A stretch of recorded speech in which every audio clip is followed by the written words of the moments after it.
శాంతి. మురళీ తారీఖు డిసెంబర్ 6, 2024. సాకార బాబా గారి మహావాక్యాల సారాన్ని విందాం.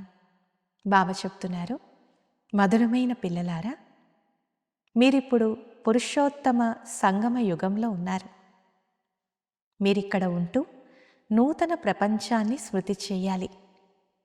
అంతేకాక ఆత్మను పావనంగా చేసుకోవాలి. ప్రశ్న: తండ్రి ఏ జ్ఞానం తెలిపినందున మీ బుద్ధికి వేయబడిన తాళం తెరవబడింది? సమాధానం: తండ్రి ఈ అనంతమైన అనాది డ్రామాను గురించిన జ్ఞానమిచ్చారు. దీనివలన బుద్ధికి వేయబడిన గాడ్రేజ్ తాళం తెరవబడింది. రాతి బుద్ధి నుండి బంగారు బుద్ధి గలవారిగా అయ్యారు.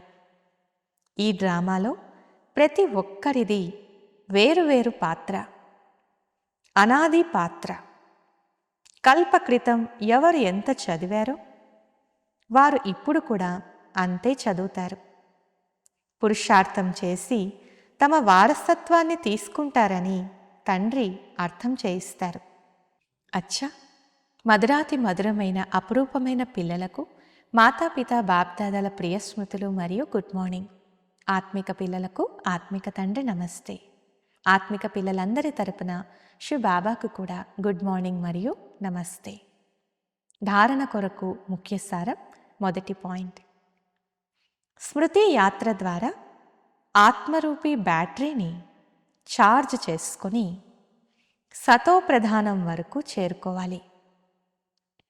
బ్యాటరీ డిశ్చార్జ్ అయ్యే విధంగా ఏ నిర్లక్ష్యము లేదా పొరపాటు చేయరాదు. రెండో పాయింట్: ప్రియమైన ముద్దు బిడ్డలుగా అయ్యేందుకు తండ్రితో పాటు ఇంటిపై కూడా ప్రేమ కలిగి ఉండాలి. జ్ఞాన యోగాలలో మస్తీగా అనగా ఆనందంగా అవ్వాలి. తండ్రి ఏదైతే అర్థం చేయిస్తారో దానిని మన సోదరులకు కూడా అర్థం చేయించాలి. వరదానము: ఒక్క తండ్రినే తమ ప్రపంచంగా చేసుకొని సదా ఒక్కరి ఆకర్షణలో ఉండే కర్మబంధన ముక్త భవ. వివరణ: సదా ఒక్క తండ్రి తప్ప మరెవ్వరూ లేరు అనే అనుభవంలో ఉండండి. ఒక్క తండ్రియే ప్రపంచం. ఇక ఏ ఆకర్షణ ఉండరాదు, ఏ కర్మ బంధనము ఉండరాదు, ఏ బలహీన సంస్కారం యొక్క బంధనం కూడా ఉండరాదు. ఎవరైతే ఎవరిపైనైనా నావారు అనే అధికారం ఉంచుతారో వారికి క్రోధము లేక అభిమానం వస్తుంది. ఇది కూడా కర్మబంధనమే. కానీ ఎప్పుడైతే ఒక్క బాబాయే నా ప్రపంచం అనే స్మృతి ఉంటుందో అప్పుడు నాది నాది అని అనుకునేవన్నీ ఒక్క బాబాలో ఇమిడిపోతాయి. అంతేకాక కర్మబంధనాలన్నిటి నుండి సహజంగానే ముక్తులైపోతారు. స్లోగన్: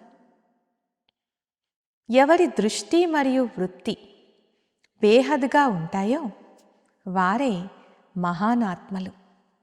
అచ్చా, ఓం శాంతి.